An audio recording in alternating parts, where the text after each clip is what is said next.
ഞാൻ ഈ യാത്രയുടെ ഭാഗമായിട്ടുണ്ടായിട്ടുള്ള ചില രാഷ്ട്രീയ സാമൂഹിക ചലനങ്ങളാണ് ഒരു പൊതുപ്രവർത്തകൻ എന്ന നിലയിൽ ഞാൻ നിരീക്ഷിക്കാൻ ആഗ്രഹിക്കുന്നത്. കാരണം ഈ യാത്ര തുടങ്ങിയതിൽ പിന്നെ കേരളത്തിൻ്റെ പൊതുമണ്ഡലത്തിൽ ഒരുപാട് നരേറ്റീവുകൾ, ആഖ്യായികകൾ ഉയർത്തിവിടാൻ ഈ യാത്രക്ക് കഴിഞ്ഞിട്ടുണ്ട്.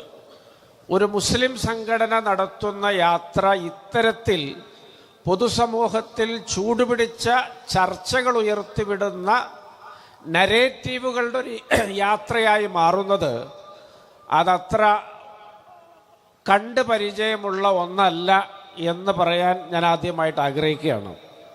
ഇത് കഴിഞ്ഞ ദിവസം ഏറനാടായിരുന്നു ഈ യാത്ര, ഇന്ന് പൊന്നാനിയാണ്. ഇത് ഞാനൊരു പഴയ മദിരാശി സംസ്ഥാനത്തിൻ്റെ ഒരു മലബാർ ജില്ല മുൻനിർത്തി പറയുകയാണ്. നിങ്ങൾ ചിറക്കലും കോട്ടയവും കുറുമ്പ്രനാടും വയനാടും കോഴിക്കോടും ഏറനാടും ഒക്കെ കഴിഞ്ഞ് ഇന്ന് പൊന്നാനിയിലാണ് നിങ്ങളുള്ളത്.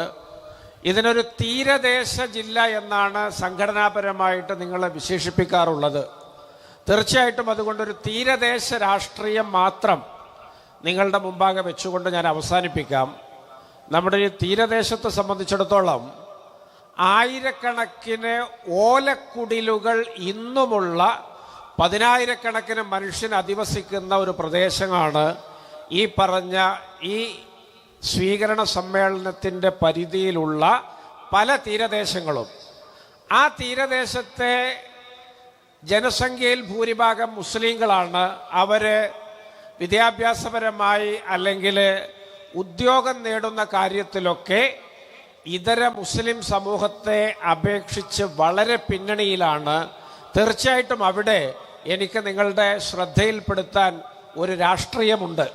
നിങ്ങളത് പരിഗണനാർഹമായിട്ട് നിങ്ങൾ എടുക്കണമെന്നൊരു അഭ്യർത്ഥന കൂടിയുണ്ട്. അതായത് തീരദേശത്ത് താമസിക്കുന്ന ക്രിസ്ത്യൻ സഹോദരങ്ങൾ, അവർ ലത്തീൻ കത്തോലിക്കരാണ്. അവർക്ക് 4% സംവരണം വിദ്യാഭ്യാസത്തിനുമുണ്ട്, ജോലിക്കുമുണ്ട്. തീരദേശത്ത് താമസിക്കുന്ന ഹിന്ദു സഹോദരന്മാർ ധീവരരെന്ന് അറിയപ്പെടുന്നു. അവർക്കുമുണ്ട് 1 മുതൽ 2 വരെ സംവരണം ഉദ്യോഗത്തിനുമുണ്ട്, പഠന പ്രവേശനത്തിനുമുണ്ട്. എന്നാൽ തീരദേശത്തെ മുസ്ലിങ്ങളെ സംബന്ധിച്ചിടത്തോളം അവരിവിടുത്തെ പൊതു മുസ്ലിം സംവരണത്തിനകത്താണ് പെട്ടിട്ടുള്ളത്. തീരദേശത്ത് ഓലക്കുടിലിൻ്റെ അകത്ത് മണ്ണെണ്ണ വിളക്കിൻ്റെ വെട്ടത്ത് കഴിയുന്ന ഒരു കുട്ടിയും ഇപ്പുറത്ത് വലിയ സൗകര്യങ്ങളോടെ കഴിയുന്ന കുട്ടിയും തമ്മിൽ വലിയ വ്യത്യാസം മത്സരക്ഷമതയുടെ കാര്യത്തിലുണ്ട്. അതുകൊണ്ട് തന്നെ അവന് സംവരണം എപ്പോഴും നിഷേധിക്കപ്പെടുന്ന അവസ്ഥയാണ്.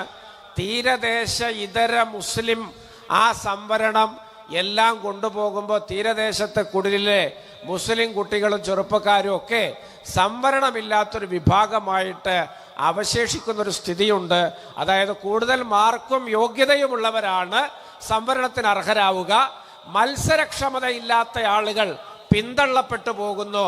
അങ്ങനെ കാലങ്ങളായിട്ട് പിന്തള്ളപ്പെട്ടു പോകുന്ന തീരദേശത്തെ കുടിലുകളിലെ വിദ്യാർത്ഥികളുടെയും ചെറുപ്പക്കാരുടെയും വിഷയത്തിൽ നമുക്കൊരു ശ്രദ്ധ വേണം.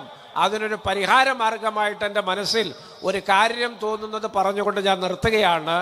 ഈ 12% മുസ്ലിം സംവരണത്തിൽ നിന്ന് തീരദേശ മുസ്ലിമിന് ഒരു ഉപസംവരണം നൽകണം, ഒരു സബ് ക്വാട്ട നിശ്ചയിക്കണം. ഒരു 2% നിശ്ചയിച്ചാൽ മതി.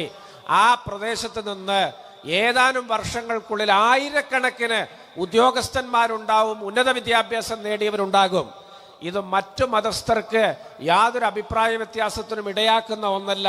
കാരണം മുസ്ലിം സംവരണത്തിനകത്ത് നിന്നാണ് ഒരു ഉപസംവരണം 2% അവർക്ക് നൽകുന്നത്. അതുകൊണ്ട് മറ്റാരും എതിർക്കേണ്ട ഒരു ആവശ്യവുമില്ല.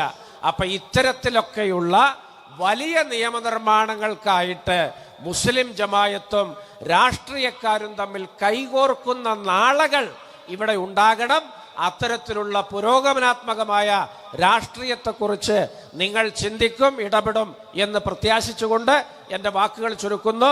നന്ദി, നമസ്കാരം, അസ്സലാമു അലൈക്കും.